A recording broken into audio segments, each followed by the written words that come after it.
जैसा कि हमने लास्ट एपिसोड में देखा था, एमसी ने डैम्ड नाम के मॉन्स्टर को मार दिया था जिससे उसे एक गोल्ड टीयर की लूट मिली थी, जिसके बारे में हमें लास्ट एपिसोड में नहीं बताया गया था। यहाँ वार्मिंग की टीम भी अब लेवल 3 तक पहुंच चुकी है और ये सब अब सक्सेसफुली इस गेम से लॉग आउट करके रियल वर्ल्ड में पहुंच जाते हैं। और वार्मिंग अपनी स्पेशल फोर्स वाली टीम को बुलाता है और वो कहता है कि सब लोगों को एक जगह पर बुलाओ, कुछ इंपॉर्टेंट हो रहा है। और वीडियो के अंत में हमें पता चला था कि वांगमी एक पुलिस स्टेशन के बाहर है। हमारे इस एपिसोड की शुरुआत होती है और हमें इसी पुलिस स्टेशन का सीन दिखाते हैं। यहाँ पे आवाज आ रही थी, कोई चिल्ला रहा था। तो तुमने रिपोर्ट की है कि तुमने पहले एक हिडन प्रोफेशंस की टीम बनाई थी जो कि पूरी तरह से खत्म होने की कगार पे थी, पर अंत में तुम्हें किसी ने बचा लिया। तो यहाँ वांगमिंग कहता है हाँ, उसका नाम शैडो है। पहले जब उसने हमें बचाया था तब वो लेवल 3 पर था, पर जब हम लेवल 3 तक पहुंचे वो ऑलरेडी लेवल 5 पे था और उसने सीधे ही 2 लेवल्स जंप कर दिए थे। तो वांगमिंग की बात सुनकर उसके सामने वाला सीनियर कहता है 2 लेवल जंप कर दिए और अब वो लेवल 5 पे है, तो क्या ये अब पूरे वर्ल्ड का ही टॉप प्लेयर नहीं है? आखिर उसने ये किया कैसे? तो वांगमिंग कहता है हो सकता है कि उसने किसी बॉस को मारा हो या फिर ऐसा ही कुछ। तो उसके बगल वाला ऑफिसर कहता है कि तुम्हारे हिसाब से कि 1 घंटे पहले शैडो लेवल 3 पर था, तो लेवल 3 पर आने के बाद वो रियलिटी में वापस क्यों नहीं आया? तो एक और उसके बगल वाला पुलिस वाला कहता है कि क्या ऐसा हो सकता है कि रियल वर्ल्ड में उसके पास कोई क्लोज रिलेटिव है ही नहीं और उसे किसी फैमिली को इन्फॉर्म करने की भी कोई जरूरत ना हो? ये सुन के तो वांगमिंग अपना सर झुका लेता है और वो कहता है ये नहीं, मुझे तो इसके बारे में नहीं पता। हो सकता है कि उसके पास कोई फैमिली हो ही ना। इसी ग्रुप मीटिंग में एक लड़की बैठी हुई थी और वो कहती है क्या ऐसा हो सकता है कि वो शैडो एक ट्रांस माइग्रेटर है? ज्यादातर ट्रांस माइग्रेटर्स यूजुअली ऑर्फन्स ही होते हैं और वो हमेशा ही बहुत तेजी से ग्रो करते हैं। ये सुन के तो यहाँ सभी लोग ही बिल्कुल चुप रह जाते हैं, किसी के मुंह से एक वर्ड भी नहीं निकलता। यहाँ सबकी चुप्पी सुन के ये भी थोड़ी देर के लिए चुप रह जाती है और फिर वो थोड़ी शर्माते हुए कहती है क्या मैं सही कह रही हूँ? कोई भी इस लड़की की बातों में भरोसा करे या ना करे, पर इसका तीर जरूर बिल्कुल सटीक निशाने पे लगाए। पर जैसा कि हमने एक्सपेक्ट किया ही था, इस मीटिंग का हेड इस लड़की से एकदम स्ट्रिक्ट आवाज में कहता है अन्यू, मैंने तुमसे कितनी बार बोला है कि तुम कम नॉवेल्स पढ़ा करो और ऐसी सीरियस सिचुएशंस में जोक्स मत मारा करो। तो उसकी अन्यू भी अपनी जीभ बाहर निकाल के सर खुजाने लगती है और इस समय सच्चाई दफन हो चुकी है। किसी पावरफुल इवल विलन या फिर किसी राक्षस की वजह से नहीं, इस पुलिस वाले की वजह से जिसने इस नोवेल की सच्चाई बताने वाली अन्यू की बात को ऐसे इग्नोर किया जैसे खूबसूरत लड़की तुम्हें इग्नोर करती है। Sad life boys. चलो स्टोरी पे वापस आते हैं। ये ऑफिसर सभी लोगों से अपनी स्ट्रिक्ट आवाज में कहता है जो वांगमिंग ने इंफॉर्मेशन प्रोवाइड की है वो गॉड फॉरसेकन गेम के बारे में हायर अप्स की इंफॉर्मेशन से परफेक्टली मैच खाती है। अभी की गई नई रिसर्च के मुताबिक जो बूढ़े पुराने लोग हैं वो जैसी गहरी स्लीप में जाते हैं वो थोड़े समय के बाद ही मारे जा रहे हैं। फिर उस गेम से रियलिटी में वापस आने वाले कुछ एम्प्लॉयज से हमने जब डाटा कलेक्ट किया तो उनसे हमें पता चला कि वो लोग सच में बहुत बार उस गेम में मारे गए, इसीलिए वो रियलिटी में भी मारे गए। तो इसका मतलब कि अगर तुम्हारी लाइफ स्पैन 0 पहुंच जाती है तो तुम सच में मारे जाओगे, सिर्फ गेम में ही नहीं बल्कि रियलिटी में भी। फिर एक ऑफिसर इस मीटिंग के हेड से कहता है कि ये तो बहुत ही अजीब फेनोमेना है, ये तो हमारी समझ से बिल्कुल परे है। तो ये हेड कहता है हाँ तुम सही कह रहे हो, पर मेरे ख्याल से ज्यादातर चांसेस इस चीज के हैं कि हम कुछ हायर बींग्स के द्वारा इन्वेड किए जा रहे हैं। मतलब ये लोग समझ रहे हैं कि इस पृथ्वी के बाहर कुछ एलियंस हायर बींग्स हैं जो इस गेम के थ्रू अपनी पृथ्वी पर कब्जा करना चाह रहे हैं। फिर ये मीटिंग का हेड सब लोगों से कहता है कि हायर अप्स ने कुछ इमरजेंसी कमांड्स दी हैं कि तुम सभी लोग वैनगार्ड्स टीम को फॉर्म करो और इस गॉड फॉरसेकन गेम को एक्सप्लोर करके इंफॉर्मेशन को हमारे साथ शेयर करो। हमें जल्द से जल्द एक बड़ी प्रोफेशनल आर्मी खड़ी करनी पड़ेगी। ये एक मेजर इवेंट है जो पूरे के पूरे वर्ल्ड को अफेक्ट करेगा। अभी के लिए सारे के सारे नेशंस इस गॉड फॉरसेकन गेम को एक्सप्लोर करने के लिए जो कुछ भी कर सकते हैं वो सब कर रहे हैं, और अगर हम इसी में पीछे रह जाते हैं तो इसका मतलब होगा कि हम इस दुनिया पर अथॉरिटी खो देंगे। और इसीलिए हमें हर कीमत पे जितनी ज्यादा हो सके उतनी ज्यादा इंफॉर्मेशन कलेक्ट करनी है। फिर वो अन्यू की तरफ मुड़ के कहता है अन्यू तुम टीम 1 की कैप्टन रहोगी। तो अन्यू भी चिल्लाकर हाँ करती है। फिर वो कहता है वांगमिंग तुम इस टीम के वाइस कैप्टन रहोगे और तुम दोनों अपने लिए टीममेट्स खुद भी चुन सकते हो, जिसपे वांगमिंग भी रोजर करके हाँ कर देता है। फिर इस मीटिंग का हेड कहता है कि वांगमिंग की इंफॉर्मेशन के हिसाब से शैडो का कैरेक्टर उतना भी बुरा नहीं है, तो तुम उसके साथ फ्रेंडशिप करने की कोशिश कर सकते हो। और इसी इकलौते रीजन की वजह से मैंने अन्यू को इस टीम का कैप्टन बनाया है। मेरे ख्याल से उसकी पर्सनैलिटी शैडो को इन्वेस्टिगेट करने के लिए परफेक्ट रहेगी। फिर वो कहता है कि मैं आशा करता हूँ कि तुम दोनों मिलकर शैडो की रियल आइडेंटिटी जितनी जल्दी हो सके उतनी जल्दी ढूंढ निकालोगे, और सबसे ज्यादा बेस्ट आउटकम रहेगा कि तुम उसके साथ अच्छे रिलेशंस बिठा के उसे कोऑपरेट कराओ कि हमारा रिप्रेजेंटेटिव बन जाए और उससे उसकी सारी इंफॉर्मेशन भी हासिल कर लो। और बाकी सबके लिए सबसे ज्यादा इंपॉर्टेंट ऑर्डर है कि तुम्हें सोसाइटी में अच्छे से लॉ एंड ऑर्डर को मेंटेन रखवाना है, समझे?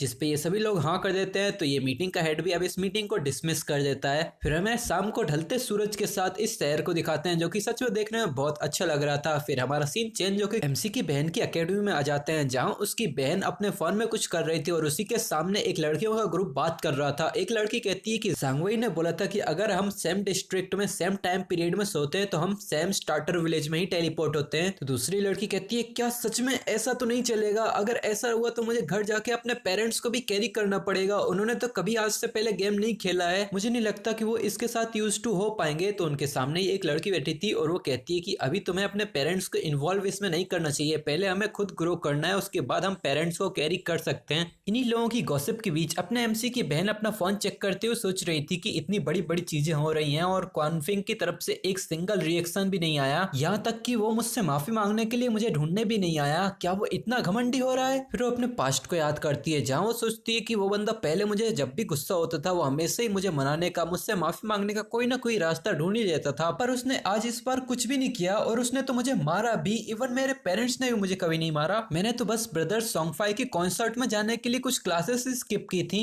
डैम यू क्विनफेंग, अगर तुम इस बार कम से कम 1000 बार मुझसे माफी नहीं मांगते हो तो मैं तुम्हें कभी भी माफ नहीं करूंगी। फिर थोड़ा शर्माते हुए सोचती है मैं किस्मत से कल ब्रदर सोंगफाई के कॉन्सर्ट देखने के लिए चली गई थी, वरना एक बार ये गॉड फॉरसेकन गेम बाहर आ गया तो अब मुझे डर है कि मुझे ज्यादा अपॉर्चुनिटीज नहीं मिल पाएंगी। फिर वो कल के ब्रदर सोंगफाई के कॉन्सर्ट को इमेजिन करते हुए सोचती है कि कल हम लोग कितने ज्यादा करीब थे। फिर और भी ज्यादा इमोशनल होते हुए अपने ब्रदर सोंगफाई से कहती है ब्रदर सोंगफाई मैं तुम्हें बहुत मिस कर रही हूँ, और वो तो बिल्कुल रोने ही लग जाती है। भाई ये लड़की तो सोंगफाई से कुछ ज्यादा ही ऑब्सेस्ड लग रही है। फिर ये लड़की एकदम से रियलिटी में आती है और वो सोचती है अरे हाँ, अब जबकि सोने से कोई भी गेम में आ ही जा रहा है तो इसका मतलब ब्रदर सोंगफाई भी इसमें डेफिनेटली आएंगे। फिर शर्माते हुए मुंह पे अपना हाथ रख लेती है और सोचती है कि अगर मैं गेम में एंटर कर जाऊंगी तो इसका मतलब कि मैं ब्रदर सोंगफाई को भी फाइंड कर पाऊंगी। फिर हमारा सीन चेंज होकर इसके घर पे आता है। ये लड़की अपने घर पे आती है और अपने कपड़े अपने उतारने लगती है और वो सोचती है कि झांग वई लेवल 3 तक इतनी जल्दी पहुंच गया, वो जरूर एक एक्सपर्ट होगा, मुझे जल्द से जल्द उससे कुछ एडवाइस लेनी पड़ेगी। फिर हमें इसी झांग वई की तरफ का सीन दिखाते हैं। वो अपने दोस्तों के साथ कुछ बातचीत कर रहा था, वहीं पर ही अपने एमसी की बहन क्वान सियाओ का मैसेज आता है और वो जब फोन चेक करता है तो वहां पर लिखा हुआ था एक्सपर्ट झांग वई, क्या तुम्हारे पास कुछ स्ट्रेटजी से शेयर करने के लिए? ये पढ़ के तो यहाँ झांग वई के चेहरे पे भी एक इविल स्माइल आ जाती है और वो सोचता है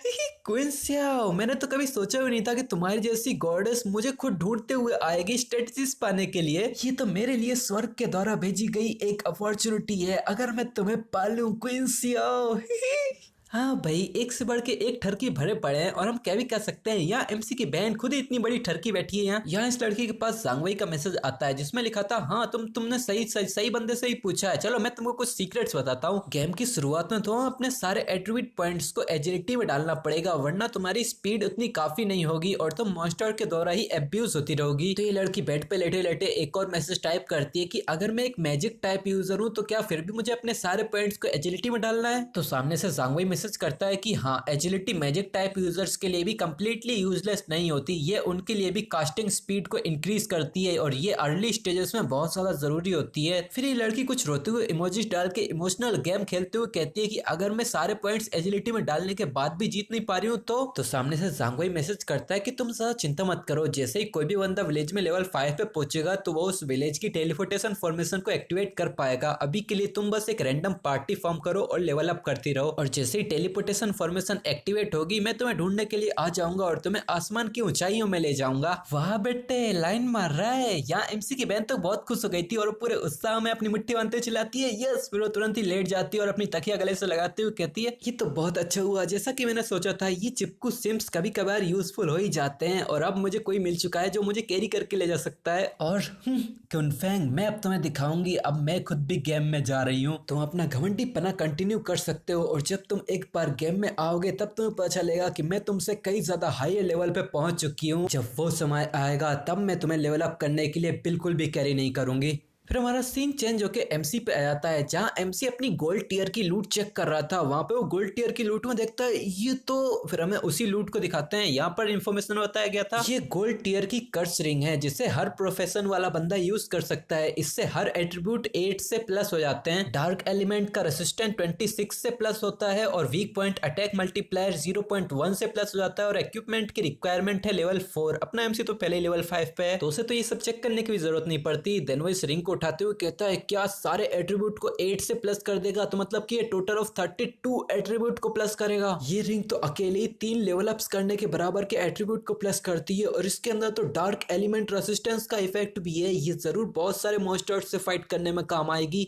रैमसी सोचता है वीक पॉइंट अटैक मल्टीप्लायर पहले से ही मेरा 1.4 था, अब 1.5 हो गया है इस रिंग से। फिर शैडो की नजर एक स्किल पे जाती है जिसे देख के वो बहुत ज्यादा खुश हो गया था और हमें पता चलता है ये एक शैडो टियर की इंस्टेंट शैडो स्लैश स्किल, ये असैसन टाइप स्किल है। इस स्किल से हम फ्लैश करके एक डायरेक्शन के अंदर भाग सकते हैं। ज्यादा से ज्यादा इसकी रेंज 15 मीटर की है। इस स्किल का इस्तेमाल करते ही तुम 5 सेकंड के लिए इनविजिबल हो जाओगे और तुम जिस रास्ते से गुजरोगे वहां पर तुम्हारे दुश्मनों के ऊपर 3 स्लैशेस पड़ेंगे। इसका कूल डाउन टाइम है 12 या फिर 10.43 सेकेंड्स। इसे लेवल 4 या उसके ऊपर कई बंदा याद कर सकता है और इसमें स्लैश की चौड़ाई 2.1 मीटर की है। इसका हर स्लैश 100 डैमेज करेगा और हर स्लैश बैक स्टेप माना जाएगा, पर इसमें वीक पॉइंट डैमेज नहीं दिया जा सकता। इसे पढ़ने के बाद एमसी चिल्लाता है कि तो सच में बहुत ही स्ट्रॉन्ग एवी अटैक स्किल है, ये बस मुझे टेलीपोर्ट ही नहीं करती बल्कि मुझे इनविजिबल भी कर देती है। और वो चिल्लाता है इसे तुरंत याद करो। और मेरे पास अब भी कुछ इवोल्यूशन पॉइंट बचे हैं, तो क्या मुझे सबसे पहले ग्रीडी हैंड को इवॉल्व करना चाहिए? फिर एमसी ग्रीडी हैंड को इवॉल्व कर सकता है। एक और नोटिफिकेशन आती है तुमने 8 इवोल्यूशन पॉइंट का इस्तेमाल किया है और अब तुम्हारे पास बस 4 ही इवोल्यूशन पॉइंट बचे हैं। एक और नोटिफिकेशन आती है कि तुम्हारी जेड रैंक की ग्रीडी हैंड स्किल अब डायमंड रैंक पे पहुंच चुकी है और ये एक असैसिन टाइप की स्किल है। ये मॉन्स्टर्स की डेड बॉडीज पे यूज हो सकती है, जिससे मॉन्स्टर्स पहले 160% एक्स्ट्रा लूट ड्रॉप करते थे, पर अब वही परसेंटेज 220% हो चुका है। और इसमें 20% चांस था कि लूट का लेवल 1 से हाई हो जाएगा, पर वही 20% चांस अब 40% चांस हो गया है। भाई ये वाली स्किल कुछ ज्यादा ही ओवर पावर्ड नहीं होती जा रही है? एमसी ये सब पढ़ के सोचता है जैसा कि मैंने सोचा था, अभी के टाइम पे मॉन्स्टर्स को मारने से लूट के 2 पीसेस मिलेंगे और अब मुझे एक मॉन्स्टर को मारने से 3 मॉन्स्टर्स को मारने जितनी लूट मिलेगी। और अब मैं अपने बचे हुए इवोल्यूशन पॉइंट्स का इस्तेमाल करके मेरी इंस्टेंट शैडो स्लैश स्किल को 3 टियर से इवॉल्व कर लूंगा। फिर एक नोटिफिकेशन आती है कि तुम्हारी इंस्टेंट शैडो स्लैश स्किल जो सिल्वर टियर पे थी वो गोल्ड से होते हुए अपने प्लेटिनम टियर पे पहुंच चुकी है। ये भी एक असैसिन टाइप की स्किल है, इससे हम एक ही डायरेक्शन में फ्लैश करके आगे जा सकते हैं। पहले इसकी रेंज 15 मीटर की थी, फिर 18 मीटर की हुई और अब 21 मीटर की हो चुकी है।